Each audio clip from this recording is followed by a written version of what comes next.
Yo, this is Jay for Straight Smoke Gaming, and we are back with Madden. I know since the Super Bowl we've taken a little bit of a time off from Madden, but we're going to be back giving you Madden videos once a week at least, maybe more. We'll see what we can do. And yeah, in this video, we got Amari Cooper getting cut. I've been seeing a lot of stuff saying that the Cowboys are very likely to cut him. So we're going to go ahead and see what team he signs with and how good he makes that offense, how good he plays individually. So here we're going to be taking a look here. Cowboys have $6.6 million to re-sign guys, and they got a lot of free agents that are pretty important. So we're going to go ahead and take a look at those guys here, see what they could re-sign, if they could sign anyone with $6 million per year. Gallup they got to re-sign, Gregory, Schultz, and that's just three of them. There's Van Der Esch there. They got some pretty interesting guys that they probably should re-sign here. So I see what they're doing. They want to get rid of Cooper so they could use his contract because he's due for a $20 million payday. They want to use that money to get more guys rather than just one.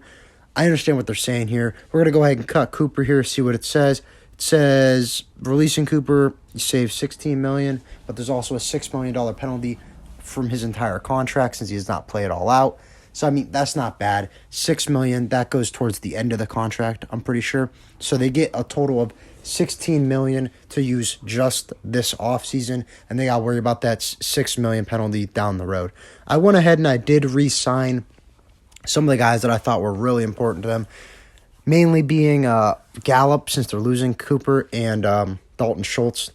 Those guys are really good in the offense. But here, we're going to take a look here. Yeah, he's the second best receiver in free agency behind Devontae Adams, Godwin, and then they got Beckham and Williams. Yeah, they got some good free agent wide receivers here if Cooper does get cut. So it'll be interesting to see what team he goes here. I could see a bunch of teams pushing for him, like the Chiefs trying to get a second guy, or even like the Packers with them losing Devontae Adams. I could see the Packers trying to give him a deal, be like, hey, come here. You'll be the head guy of our offense. You'll basically be part of our main rebuild. So I could definitely see a lot of teams. The Bears losing Robinson, Lions, they're trying to get a receiver. So that's not even close to most of the teams. Like, there's a lot of other teams that will make sense here. Eagles too. The Jets don't really have anyone. There's a bunch of guys that could go after these wide receivers here. So pretty strong receiving free agent class here. Here, after the first week of simming, he hasn't been signed yet. You can still see there, but he does have one bid, and his bid comes from the Jacksonville Jaguars. This is another team I did not think of right off the start when I was thinking where he could go. But now that I'm thinking about it, I could definitely see it. A veteran receiver going into a young offense, being the wide receiver one, this would definitely make sense for the Jags to do. Here, we're taking a look. He does sign with the Jags here. As you can see, looking at receiving core, you got some young guys there, like Laviska Shenault. Marvin Jones, he's also older, but he's not good enough to be a one. And Amari Cooper would overstep him as the one, Marvin Jones two, and like an Allen Lazard or Laviska Shenault as a three. They went ahead and they did sign Lazard, so that's why he is a Jag. But yeah, no, I mean, that receiving core, I don't think is that bad. It's not good right now, but I like the potential of it down the road if they were to go out and sign Cooper. I don't know the contract details, so I don't know how much he got paid. I don't know how many years he's there, but I do like this move. I did not think of the Jags right off the bat when I was thinking teams he could go to. We're going to take a look at how bad the offense for the Jags was this year. As you can see, the Cowboys have one of the best offenses. So you could, in a way, justify Amari Cooper getting paid, but I don't think he's worth the $20 million that he is getting paid. And there's the Jaguars. We had to scroll down pretty far here. Yeah, they're the sixth worst offense in the league. So it would be interesting to see if Cooper can make this offense be a little bit better. Maybe he's the missing piece for that offense. Maybe they have one of the best offenses in the league next year, but a really bad defense. Who knows? I know that line's not good, so that's going to be a struggle. But with Cooper, getting him, then you could draft linemen in the draft. So this makes sense. I could definitely see it happening. So here at the end of the year, he leads his team in catches, yards, and touchdowns. 14 touchdowns is a lot, so I'm going to go ahead here and see where he ranks in the league. And as you can see here, yard-wise, yeah, no, he's nowhere near that. Those guys are at 1,400. But when you go to touchdowns, let's take a look.